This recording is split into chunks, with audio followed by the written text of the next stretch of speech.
Welcome to this week's episode of Being Human. I'm here with Paul Rogers, partner at Bain and leader in the organisational practice.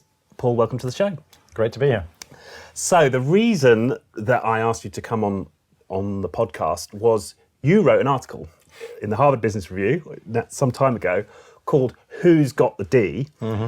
And this was referenced by another of my guests, Nikki Gattenby, who wrote the book Super Engaged, about how her company has sort of smashed the whole employee engagement paradigm to create a super engaged company. And she references Who's Got the D in her book as a really important aspect of how she's achieved that and this clarity in decision making. And as before we came on the show, you were kind of interested that this article still has resonance. And when I discovered it was written by a Bain partner, I suppose that was surprising in itself. I had this stereotype of men in dark suits with spreadsheets coming to cut the jobs, not sort of paragons of employee empowerment. But yet, reading that article, I could see how the power that these ideas could have in terms of creating empowerment and indeed employee engagement in organisations. So it started to make sense having read through it.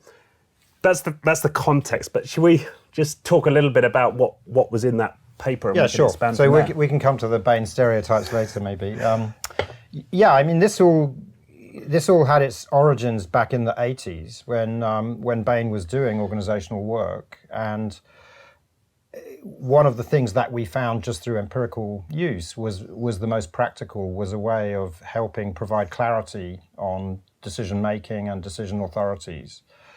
And then as we grew as a firm and as we started a formal organisation practice, which I was lucky enough to be asked to found and lead, we were looking for kind of what would be really practical. And actually this emphasis on decision effectiveness was what we found. And this was much less based on sort of research in the lab and much more based on practical working with clients.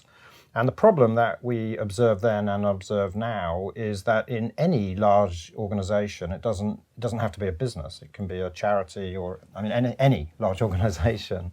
You move from a model where decisions it's obvious what the decisions are and who's supposed to make them, because it's a small group and you're used to working together. And eventually, if you're successful, you get bigger and it becomes less obvious. And it's this ambiguity, as much as anything, that can cripple even the best meaning organizations. And so the sort of dark forces of bureaucracy and the sort of existential angst that people often feel inside large organizations. I mean, there are many root causes, but one of the most significant and addressable we find is that it's just not clear who's actually supposed to be involved in a decision or who has the authority to make it. And so that article was sort of a response to that problem and kind of the core really of what we thought was and still find to be an effective way of improving not only organizational effectiveness, but as you say, the whole experience of what it means to be human, if I can use that phrase, inside a large organization. What is it that you are actually empowered to do? What are you supposed to be involved in? Where are you actually accountable for making something happen? Yeah. And in this paper, you laid out this rapid framework. Exactly. Yeah. Well done. You've done your homework. Yeah. Yes. Yeah. Is that still something you stand by? Are you still very much so? So again, the origins of rapid are actually lost in the mists of time. I first came across it in about 1988, and it was given to me. I was doing some organisational work. Maybe it was even 1990 in the post-Thatcher privatisation utility world. And a lack of accountability had been diagnosed as a big issue. And I was honestly casting around a little bit for how to really think about that.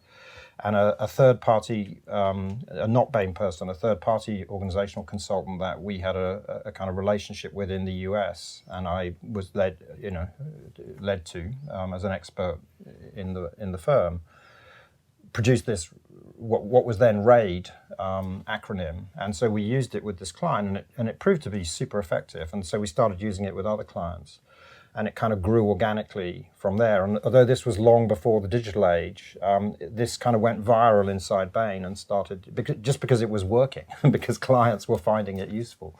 And so then when we sat down to, as I said, around the turn of the millennium to create something more formalized in terms of a Bain organizational practice. And it was obvious that RAID had to be at the heart of it. But we also realized as we sort of reflected that that there was a missing element from RAID. And not to get too technical, but we added the P at that point, and that was partly because it gave us a cuter acronym. And the concept of speed is actually quite relevant when it comes to decisions. But it was also because the P stands for perform, which is making the decision happen.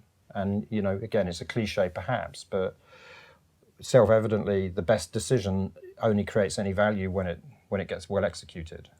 And so RAID, pre the P, pre-rapid, didn't have that important step. Okay, and so step us through the acronym then. And yeah, so the key there are sort of two key points perhaps. So as the article implies, it can often not be clear who has the D. And so what can happen very often is most organizations, or many organizations, are migrating from a kind of historic command and control type, more directive structure to something more collaborative and empowered. But they know what they're moving away from. They don't necessarily know what they're moving to. And so what can very often happen is it's just not clear who actually is empowered to make a decision. And so the decision kind of circles round in an ever-increasing circle, and more people get involved, and you end up with a kind of lowest common denominator outcome, and everybody or many people get frustrated because, you know, the outcome isn't the one they wanted, and the whole thing just takes a lot more energy, and it kind of saps the will. Again, going back to what it feels like to be part of that. So who has the D is a very simple question, and if there's any decision, you know, you can obviously do this prescriptively as part of a kind of design, but it can also become a very powerful kind of ad hoc. And actually inside Bain, quite often, if we've got a decision to make, we'll sit around at the beginning and say, well, who's got the D for this? And then it's important that everyone else respects that and provides their input to that person, or possibly a sort of a group. And then that group exercises that authority in a responsible way. But it's quite liberating to know that there is someone whose job it is to say the discussion's over now, we're actually going to do this. Right. So that's the who has the D part. But the other roles are very important too, because as I said, mostly this is designed for organizations moving away from a directive model. And so simply clarifying who has the D doesn't really, you know, it only takes you so far. And so the other letters the R stands for recommend. So very often if it's a decision of significance, we are strong believers at Bain, as you pointed out, in facts and analysis. So somebody needs to get the facts and do the analysis as the basis for a recommendation. Then you have the I and the A. And the I stands for input, and the A stands for agree. And the difference between those two things is the agree is a much stronger form, and implicitly or even explicitly is effectively a veto power on the recommendation, whereas the I is the weaker form and is not a veto. So it's kind of obligatory for somebody who has the R to consult somebody who has an I, but they don't necessarily have to reflect that person's input. Whereas if they're consulting someone who has an A, and that person is not on board, then the thing can't go forward. And very often the A is reserved for like a legal input. You know, you can't do this because it's illegal, rather than a pure opinion. But that's part of the magic of how you actually deploy. So those are there's a recommendation, which again, with a complicated decision, is both assembling the facts, discussing with people who have an I and people with an A, if there are any, and then putting a recommendation forward to whoever it is who has the D, which then the decision gets made, and then the person or people who have the P get it done. Right. So that's the model. The risk of getting too technical and too sort of wound up in this, there's an important issue as well in the kind of real world, that the veto is on the recommendation, not on the decision. And so if and again, you find this, but I mean, the tool is designed to allow the right collaborative and constructive debate to emerge with the best overall answer. But if you get a logjam and somebody with an A and somebody with an R simply can't agree, then there's nothing stopping a decision going up to the person who has the D, knowing that somebody else wants to veto it, and then they're empowered to decide what should actually happen. So, Okay. because again, the whole purpose of this is to provide clarity to allow good decisions to be made quickly with the right amount of effort, and then properly executed because the decisions are good because the right people have been involved, and the decisions and the execution is good because the right people have been involved. So that's the notion. Yeah, yeah. And yeah, I mean, I can just think of situations in my own life and client situations where, yeah, there's anxiety associated with not being clear who's got the final call and how to get to that final call, and this sense of my recommendations have gone into some kind of black hole. Yeah, exactly. So that you can, I mean, it's the usual damned if you do, damned if you don't. If it's not clear who has the D, then you can go on this fruitless search for consensus. Well, it's not necessarily fruitless, but it can be counterproductive because it takes an enormous amount of energy. And as I said, very often you can find decisions are watered down to sort of what you can get past people rather than being the decision that is actually what's needed. It takes a lot more time. It takes a lot more energy. Everybody feels a bit frustrated at the end of it. But at least you get there with the lowest common denominator, or you don't get there. It just circles round and round and nothing happens because nobody actually feels able to stand up and sort of close the debate. So yeah, it's very much designed to. I mean, it's perhaps worth adding another level on the sort of journey that we see a lot of organisations going on. So as I said, command and control is a very respected or respectable management model, right? I mean, it's kind of how human history began, post-agricultural. I mean, anthropology, I think, is dominated by those kinds of models once agriculture came on the scene. So, I mean, it's not as if command and control is a fad, right? But in today's world, for lots of reasons that we can explore if you want, but I won't right now,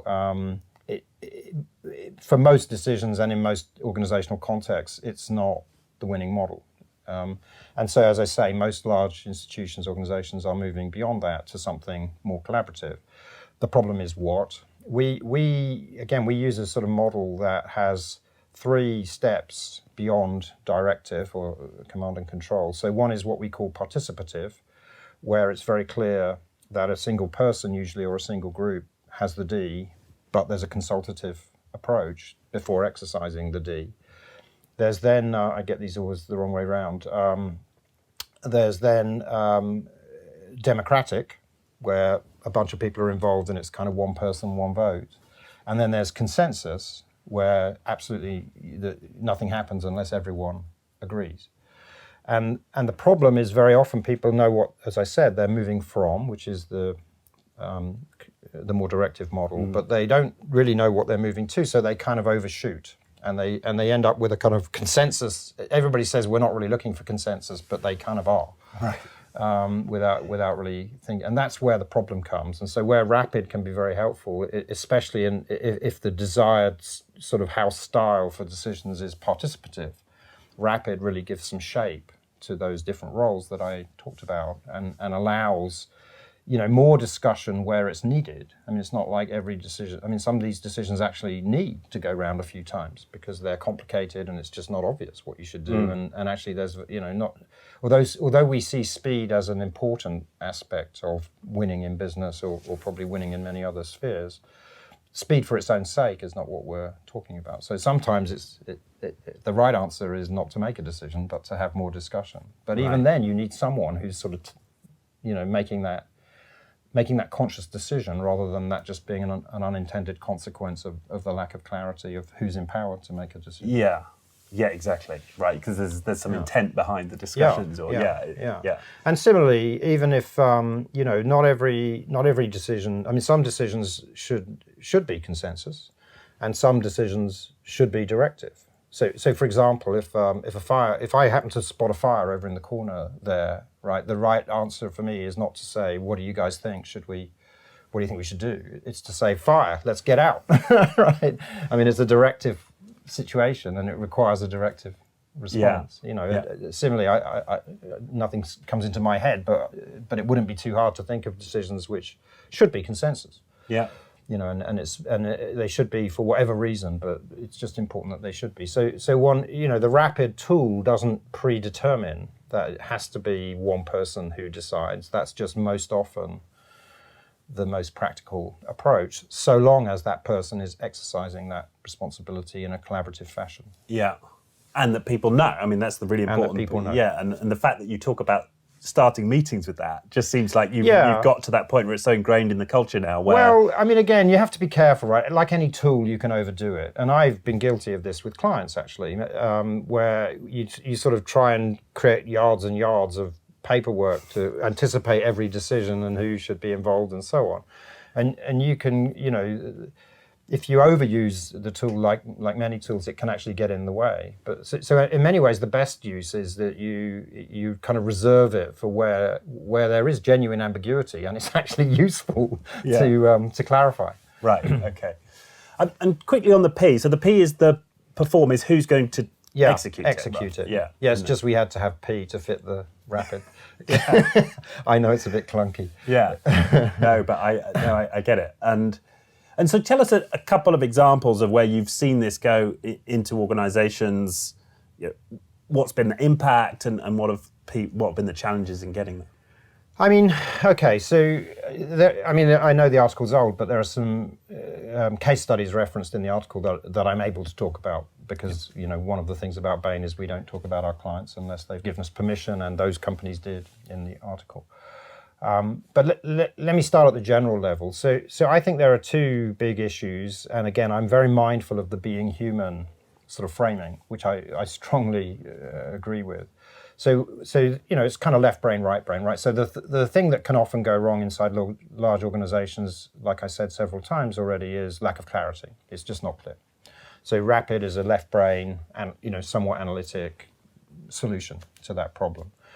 But that is the easy bit, that is the 20%, not the 80% of the problem. The issue is human behavior around that, right? So putting on a piece of paper that person X has a D and person Y has an I can be very helpful. But unless those people are kind of engaging with whatever the decision is in the spirit in which it's intended, it doesn't get you all that far. So the human behavior side, if I were writing that article again, and I have written others since that do this, I would probably upweight a lot the sort of behavioral aspect of what it means to be human and to apply the rapid, because even when we wrote the article, we weren't so naive as to think that writing it on a piece of paper solves the problem. It's just the first step in sort of helping solve the problem. And as I think about that, I've certainly been in situations where people have got the RAID logs, not the rapid logs, where they've articulated some of these aspects of a process, but then they're just sort of stuffed in a corner, and it doesn't necessarily alleviate, as you say, the ambiguity and well, not the ambiguity so much, but the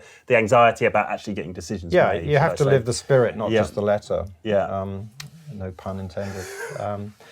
And the execution point. So we have this, we think, cute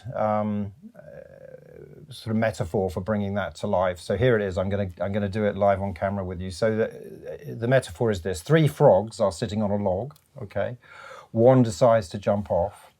How many are left? 3. You got it. Well, you're good. Yeah, exactly. Because deciding doesn't achieve anything until you've actually done it. Right. The answer I most often get, I never get 2. The answer I most often get is 0, because people know it's a trick question and they kind of rationalize, and they usually rationalize that the frog jumps and the log rolls, and then the other. But anyway, yeah, exactly. You're on the money. Right, and so that's the important part of recognizing that there's a performance. Yeah, the first thing is making a good decision, and that's what you need the RAID for, and the second part is executing it quickly and well. Yeah.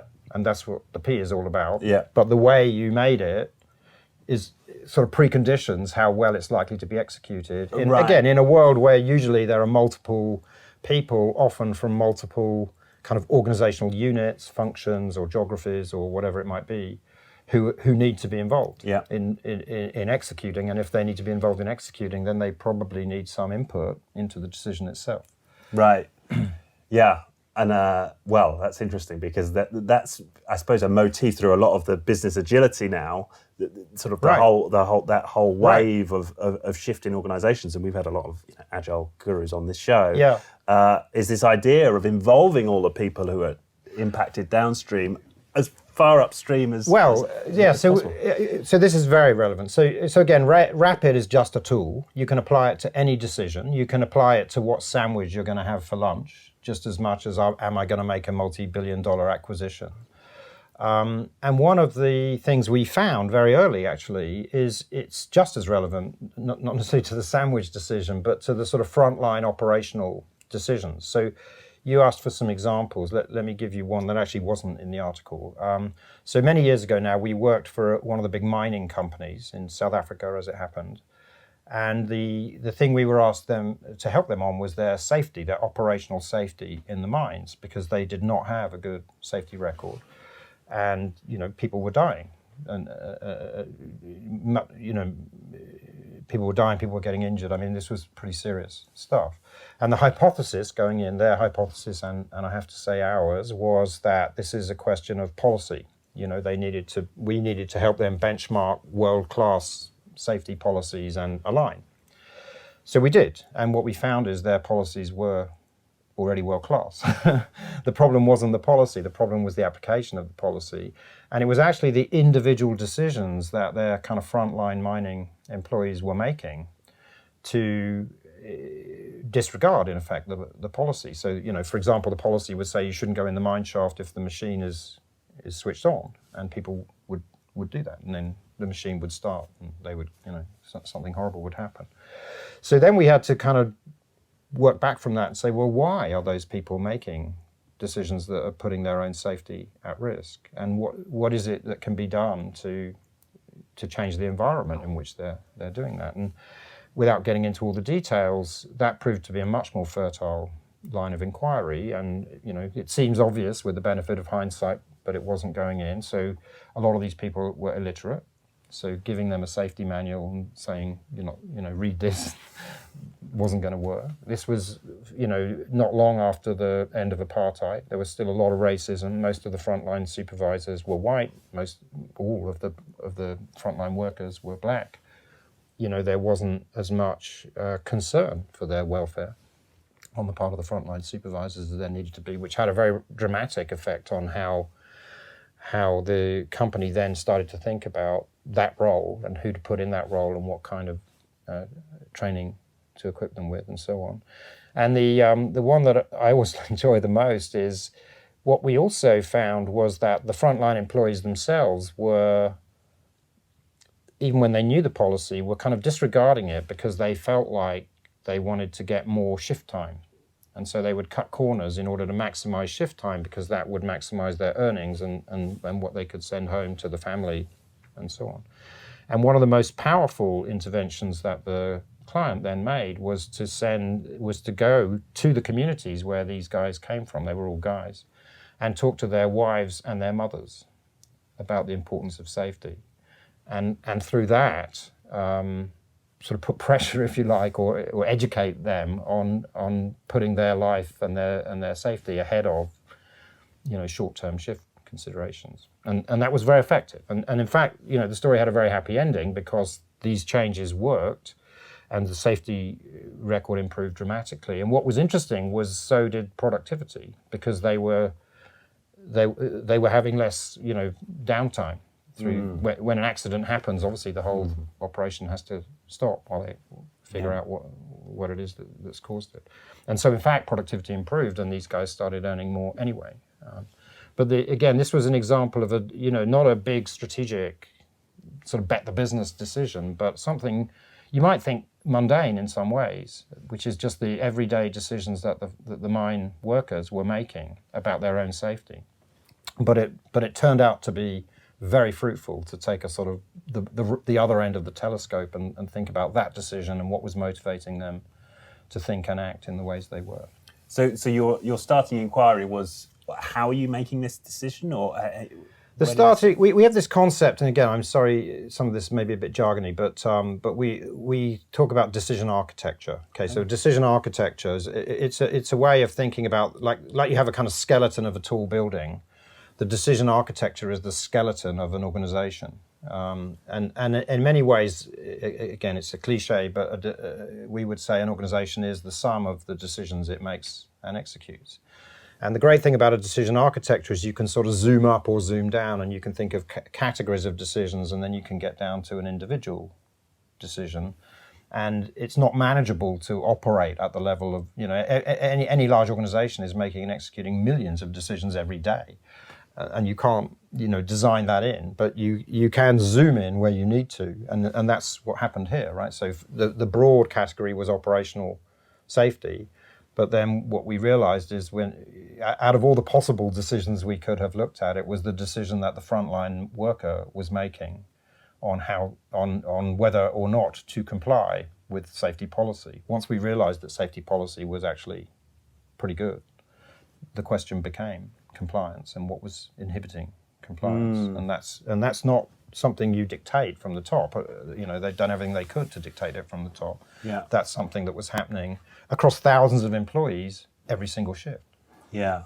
Well, so that and it reminds me of something that resonated in the article, and you talk in the article about how actually it's the decision-making process may be more important than the organizational structure. Absolutely. Yeah, and I think this idea of a decision architecture actually really resonates. And yes, if you think about an organization as the sum of conversations, or indeed the sum of the decisions it makes, then actually thinking about it in that lens. It's very aligned with agile and holacratic and all those new terms, and there's some fresh thinking in those things, but the fundamental thinking is exactly what you just said, that decisions don't recognize organizational boundaries, and organizational boundaries can be a huge problem actually, and very often when, as the article says, when you think about where are the main pain points that stop organizations just automatically being great at what we're talking about, structural barriers are amongst the biggest. And increasingly in today's world of ecosystems, it's structural barriers across functions or divisions within the company, but it's also between the company and its ecosystem partners. But for me, it's the structural barriers where they somehow interfere or have an impact on the decision-making process. Well, they do for lots of reasons, right? So again, each situation is in some ways unique, and but there's a lot of patterns, and we see lots of challenges with decisions that cross organizational boundaries. And again, they're sort of left brain, right brain. Very often, if the decision needs to involve multiple people, but they're not in the same physical geography, by definition, it's just harder to. And in today's home working and hot desking and all that, it's harder to get people around a table and talk about something than it used to be. And again, maybe technology helps to some degree, but fundamentally, it's harder. Second, people get territorial. They just do. It's something inside all of us. You belong to a tribe within a tribe within a tribe. And so if you're from function A and I'm from function B, even though we're working ostensibly to the same end goal, we will have some, conscious or unconscious prejudices which are not the same, which will get in the way of a truly, analytically pure decision. And then the way organizations work, what we call the organizational software that surrounds the structure, can compound that. So there is a case study that we talk about in the article, which again, it's old now, but I think it's instructive. So this was one of the big automotive companies. They were in trouble back then. And one of the symptoms of that was when they would bring new models to market, they were always late and not very commercially successful. They didn't sell the volumes they expected. They had a lot of pressure on price, etc. And so we were asked to help them sort of analyze the root causes so they could improve. And we took a decision approach. And what we found was that the two kind of dominant functions in that company that were involved in creating a new model and bringing it to market were the engineers who designed the vehicle and the marketeers who took it to market and sold it. And firstly, it wasn't clear, but for many of the key decisions, and again, we took it down to a relatively practical, concrete level. So the example that always sticks in my mind is, should power steering be standard on the vehicle and included in the price, or should it be an option that the customer could choose and pay more for if they wanted? And what we found is that the engineers, first of all, thought they had authority to make that decision, and the marketeers thought they had. So in fact, it would have been better if one or other clearly did. It almost didn't matter which, but they both did. And secondly, the incentives that organization was using for those departments were different and reinforced conflict rather than collaboration. So the marketeers were measured almost entirely on sales volume, and the engineers were measured on profit. And so that kind of hardwired into the power steering decision that the engineers would want it to be an extra because that would generate extra revenue. And the marketeers would want it to be standard because, assuming no change to the vehicle price, they would presumably sell more vehicles if the power steering. And so, without anyone intending, obviously, you had this disconnect, and this was replicated over dozens and dozens of design decisions that had to be made. And you could predict what each party was going to want based on their incentives, and then that sort of ossified over time into a lack of trust, really, and a lack of even respect across the department, such that any decision like that both sides came into it expecting it to be a confrontational sort of negotiation rather than a let's look at the facts, let's look at whether customers want power steering to be standard or whatever, and then let's run the numbers on whether we're better off as a company, with it one way or the other way. Yeah, and as you talk, I can really see the value of this because often we think about like a value chain map, right? Yeah. And look at where value is added over the cycle of an organization, but that's a very left brain activity when I think about it, right? And you think about, well, where are the handoffs and where do things get blocked down this flow? But it is a highly analytical sort of engineering view of the organization. Yes. But what you're talking about recognizes tribes and politics. Well, yeah. And maybe somebody officially has the D, but in reality, who's resisting that, exactly. and who's supposed to get consulted and doesn't get consulted. It just seems to be like a more human, oriented way. So again, of doing the work. it does start with. I mean, the decision architecture doesn't look very different to a value chain map, right? And again, the left brain has a role, right? Otherwise, it's just chaos. But the point is, that's the beginning, not the end, right? And unless the behaviors match, so the design part can be quite left brain. Again, you have to be a bit selective. If you try and do it for every decision, you go mad.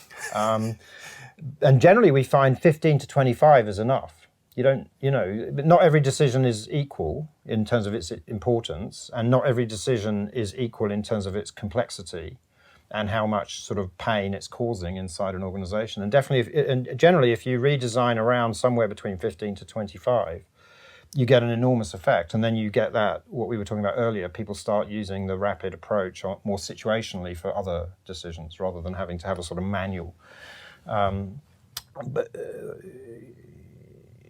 Well, I think I made my... People get used to, I suppose, consciously and explicitly talking about this. Oh, I know. Sorry, I know what. So then the point you were making, behaviors. So you can map using the left brain, but in a targeted way, a handful of decisions that can really make a difference because it provides clarity to people. But then the challenge is aligning behaviors and getting consistency. And as I said earlier, getting people to embrace the spirit, not just the letter. And if it becomes an exercise in power, and I want the D on this, and once I've got it, I don't, then obviously that's not going to work. And this, but the human side again, I mean, that's the reality in many large organizations. Even though people aren't necessarily quick to admit it. But recognizing that and thinking about how to change that environment where people feel obliged to act in a sort of power politics way, that can then be another whole area in order to get the thing working effectively. So again, just assigning the roles doesn't guarantee that behavior will align. But that feels like that's where a lot of the real, I mean, sometimes maybe it is just a left brain activity and just with a few maps you get some shift. But I'm guessing a lot of the time when you engage in this way, you do find that a lot of the work goes into more of this subtle the culture work around the essentially the human culture. dynamics. You know, the leadership behaviours. The human side. Yeah. And so if you're working with a client to embody the spirit of this, where do you tend to focus your efforts in terms of working with people to take this on? Well, it's hard to give a short answer because there are just many different situations. But the principles would be, firstly, be clear what matters in terms of which decisions. Like I said earlier, not all decisions are equal on those two dimensions of kind of impact and complexity or the kind of stress they may be causing today. So take some time to figure out which are the decisions that if you're able to improve them, are actually going to make the biggest difference. And then kind of deep dive on those. And generally the second step is then to deploy rapid. And even to do that in a consultative way, co-creating with the people who are going to live the roles. There's an example in the article from British American Tobacco, which embraced this in a big way back in the mid-90s when it was kind of trying to create a single global organization from what had been four much more decentralized ones. And it's actually very important that the people who are going to have to live the roles, or at least it can be very beneficial that the people who are going to have to live the roles are part of designing them. And then the third part is think about the behavioral kind of triggers that the organization is putting in place and whether they are helping the spirit or getting in the way of the spirit. And without going through all the details, we have a model that has sort of the 10 different elements of an effective organization. And depending on that situation, then some of those 10 are probably going to be helping and others are going to be hindering, and you need to take a custom approach to what it is. So to make that a bit more real, we talked a few minutes ago about the automotive example. So in their case, it was very clear that incentives were a big problem. That was on the 10. The way they were measuring and rewarding success for the two functions in these decision areas was a big problem. And changing that was going to have a big impact, hopefully, and it did. They came up with a harmonized set of metrics to assess both functions on a kind of single view of success, and that helped a lot to then take the tensions away. Right. Yeah.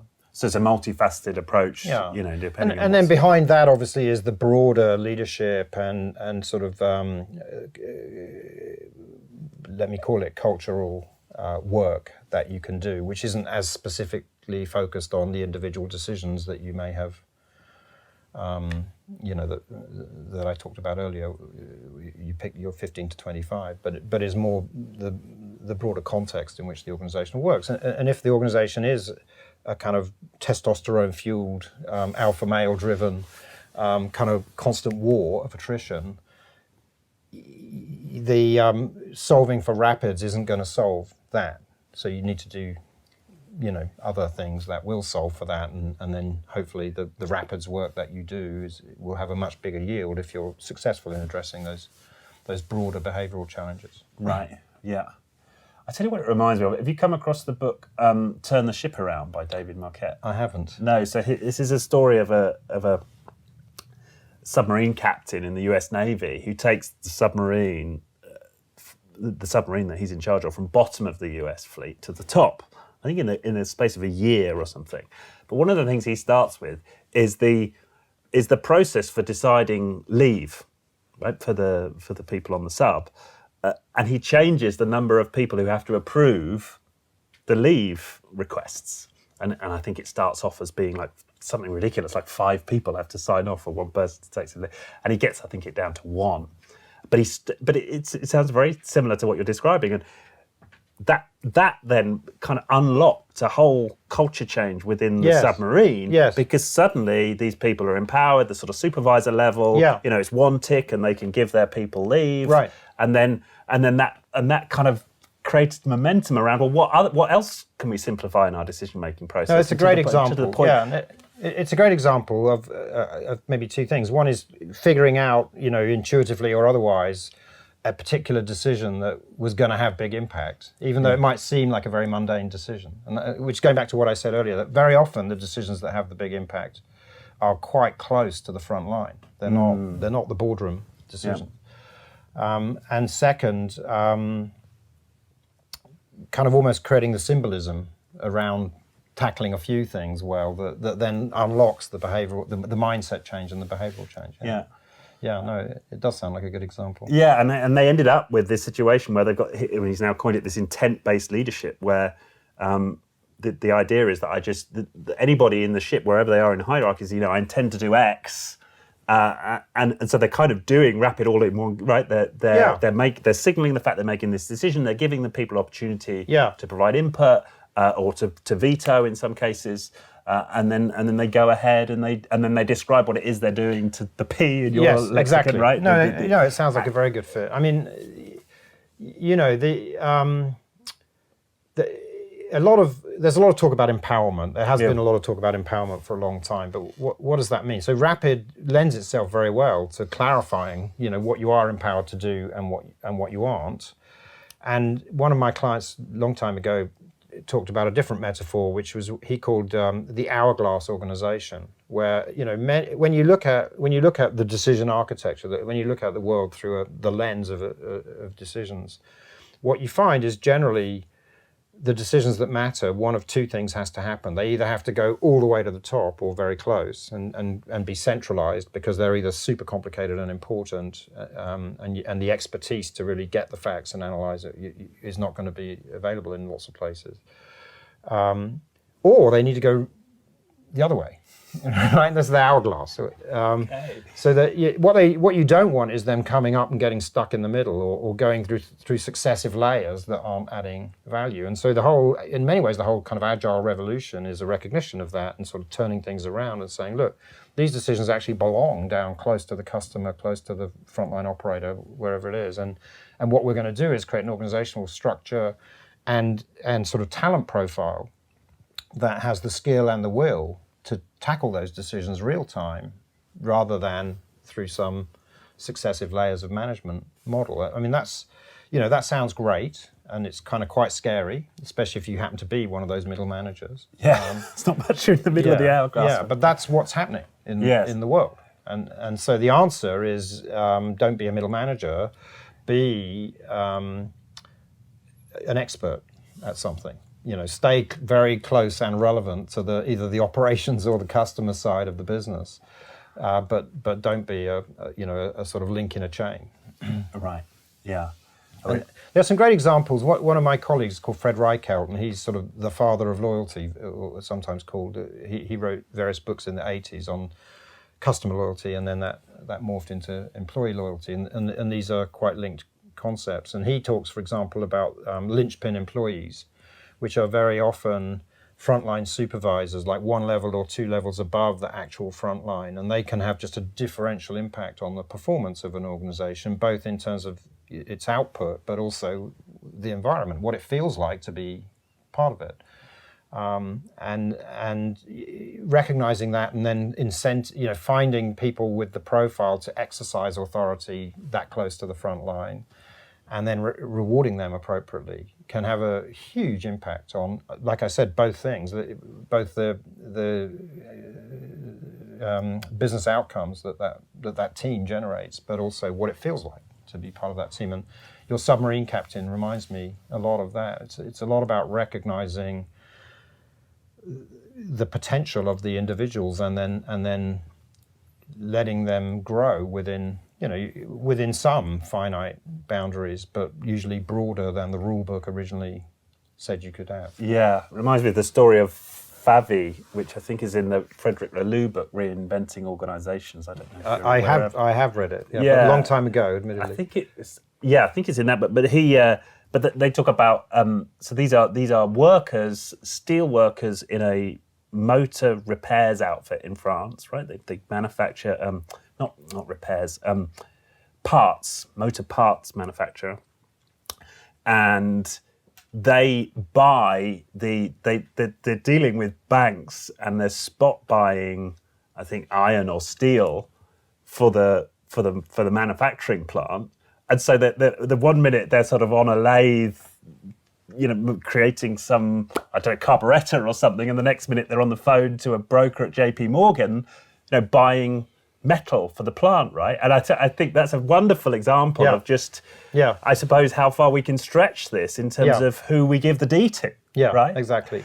But then you need, I'm a big advocate of the skill-will sort of construct for talent. And you do need people who have the skill to do that, or else you need to help them acquire those skills. And the second thing is you need people who as we said earlier, embrace the spirit of what this is all about and don't abuse it. And so the will aspect is very important. And they embrace the authority rather than running away from it. And they exercise responsibility rather than, get power crazed or whatever. And so there's a lot of human stuff in how to, what sounds like a dream can be incredibly powerful, but you need to take a fairly hard-headed approach to what it takes to then make it work. You have to sort of believe in human nature and human potential, but you don't have to be naive about it. Right. And as you say that, and you talk about the I suppose the risks of people becoming power crazed, which I suppose is possibly a broader topic than just the rapid idea. But it just struck me as you were saying that, before we came on air, you talked about Bain has rotational leadership. And now I know this is a bit of a tangent, but I thought it interested me when you said that. Again, it wasn't something I necessarily, expect from Bain, rightly or wrongly.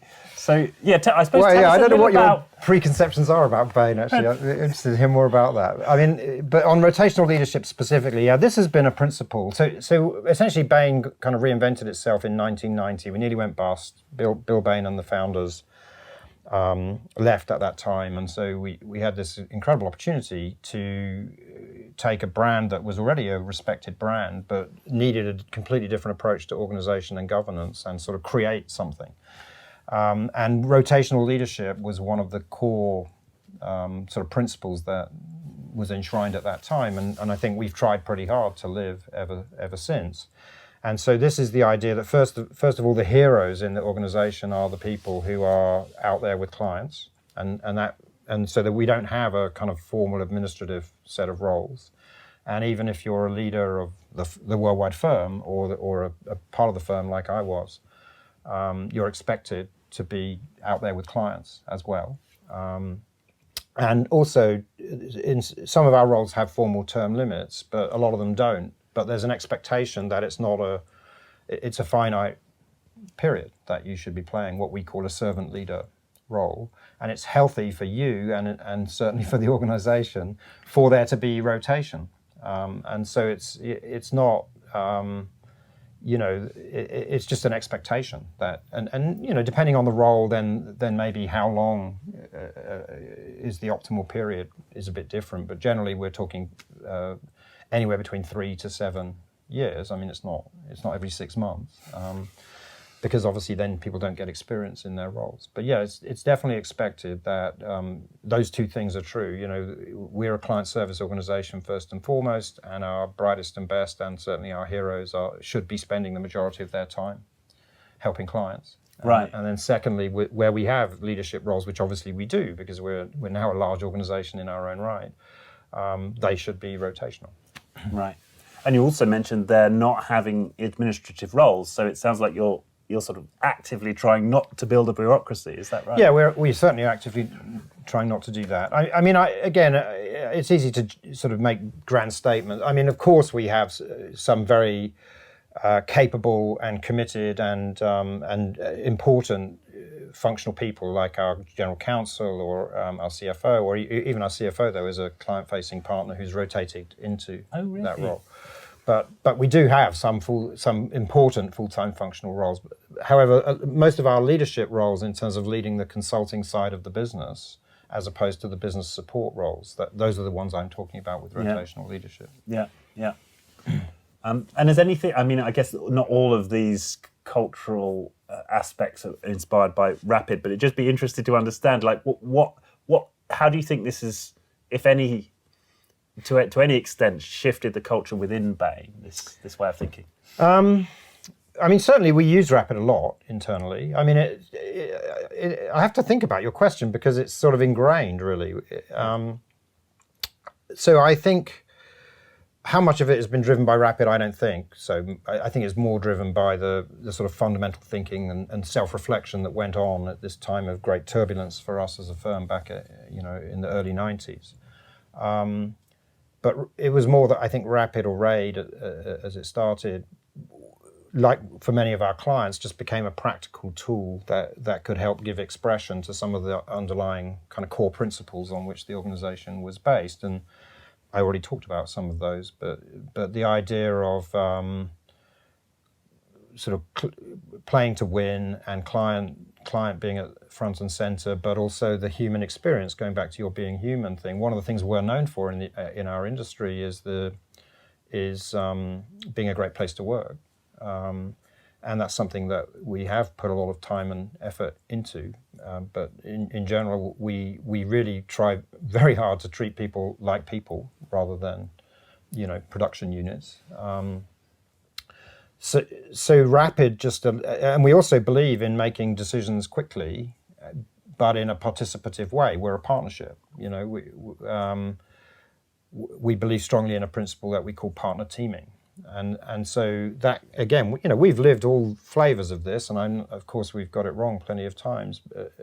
So it's not we've lived examples of decisions that go round and round because everybody knows that we're a partnership, and for whatever reason, it's just hard to align on a decisive way forward. So, but generally, we believe in the principle that we need to do that. We need to have people who have clear Rapid authority, and then they need to exercise that in a responsible, participative way, and then we need to back them once they've made a decision. And so, whilst of course at a practical level we've lived many of the pitfalls, partner teaming but moving quickly. Rapid helped us sort of square the circle, if you like, between those two things, and it continues to help us do that to this day. Very often, if we're evolving our own organization, which obviously we do, we're a living organism like every organization, metaphorically. Very often somebody will say, okay, let's just sort the Rapids. And it's kind of like, it's not, it's a language that everyone speaks and everyone buys into. Yeah. No, and as you speak there, the other thing, it just reminds me of something else you said in the article. The metaphor I really liked was this idea of metabolism of the organisation, right? Yeah. Kind of this idea that somehow I'm sort of churning through decisions. Well, I'm glad you say that, because again, if you go back in the literature, certainly the literature when I was first getting involved with organisational work, a lot of the metaphors were mechanical. It was, and you mentioned engineers earlier, and I've worked a lot with engineering companies, and obviously they're particularly oriented to this. But the idea, implicitly, nobody would ever say it this way, is you sort of design the perfect machine, organizational machine, and then you kind of flick a switch, and bang, it just works again and again. But it isn't like that, right? Being human is not like that, and humans are what make organizations work or not. And so a biological metaphor, we think is much more appropriate than a mechanical metaphor for organizations. And biology, I guess one of the great things about my limited understanding of evolution is it only works because it's imperfect, because there is variation.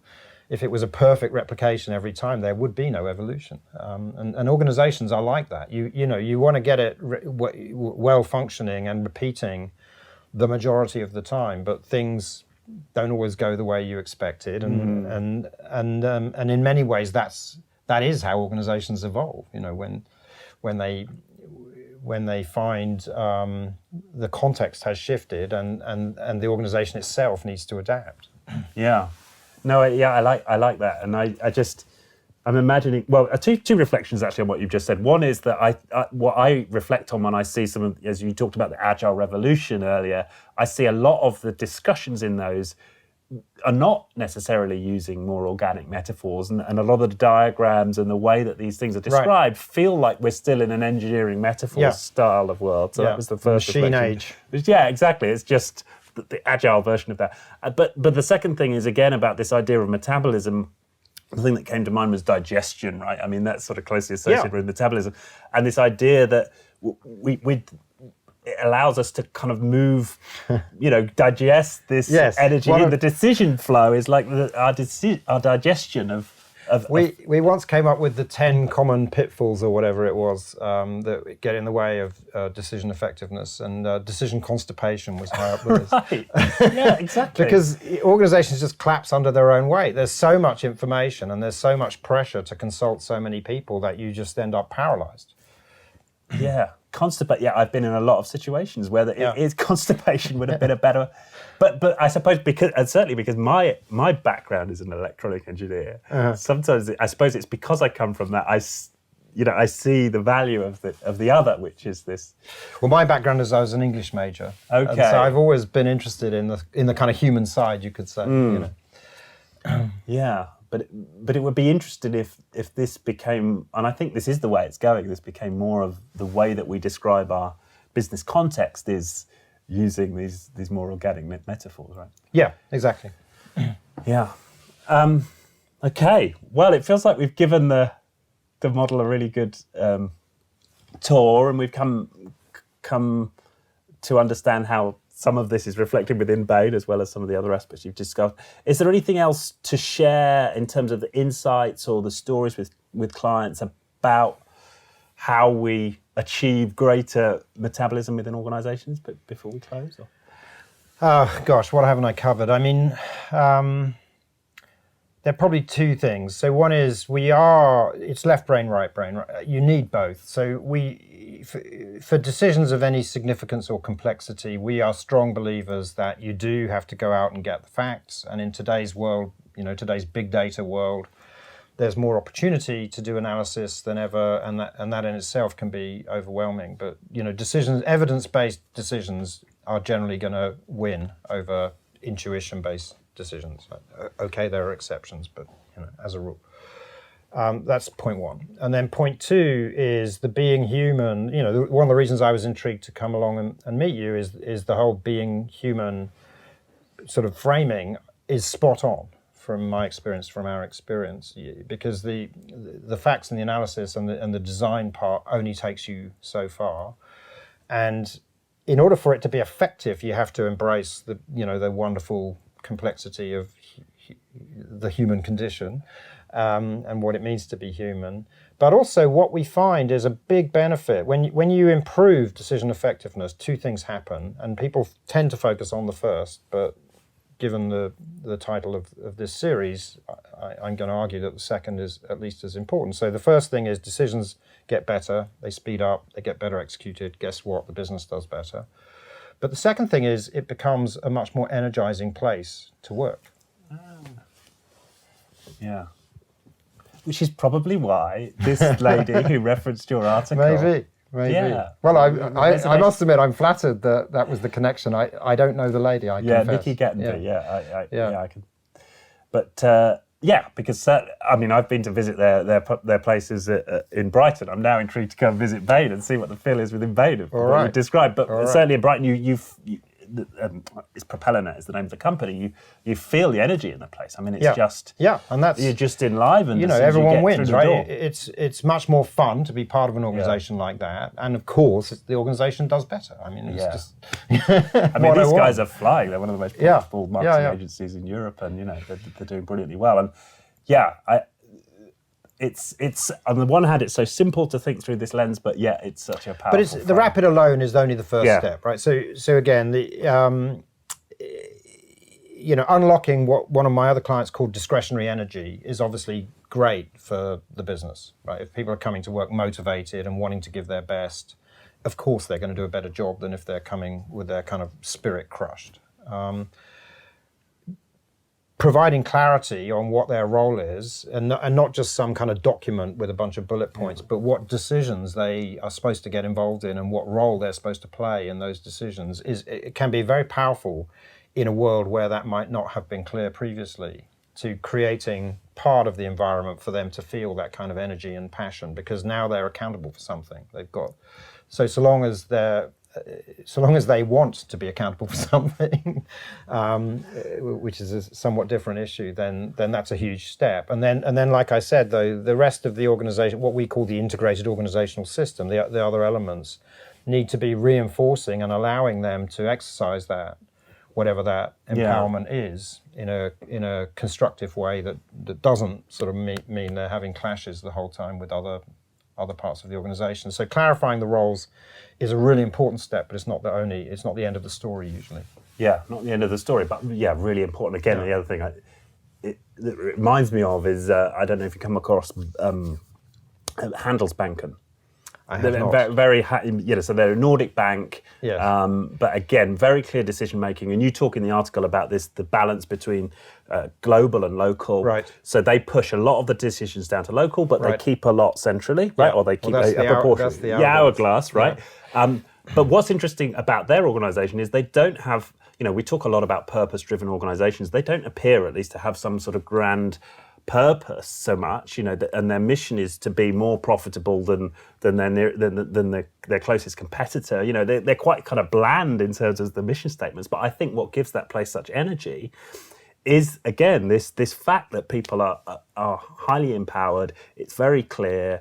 Each of the local branches have this direct relationship with their customers, and they're empowered to market with them and build relationships as they see fit. Yes. And so what they're doing is they're unlocking all this discretionary energy, as you say, without the sort of grand statements on the wall. I mean, I think missions, purpose-driven organisations, is a hugely powerful topic, and again, it's one of the 10 dimensions for us of the integrated organisational system. So you can have an effective organisation without it, but it's a very powerful way, especially in a more decentralised world, of kind of creating some cohesion and some common identity. But yeah, it's so if you have it, great. If you don't have it, there are other ways of skinning the organisational cat. That's right. Yeah, exactly. No. Yeah. Great. Well, maybe that's the. All right. Well, a great pleasure to meet you. No, it's a great pleasure to meet you, and thank you so much. I do hope you get a lot from this conversation. Thank you. Take care.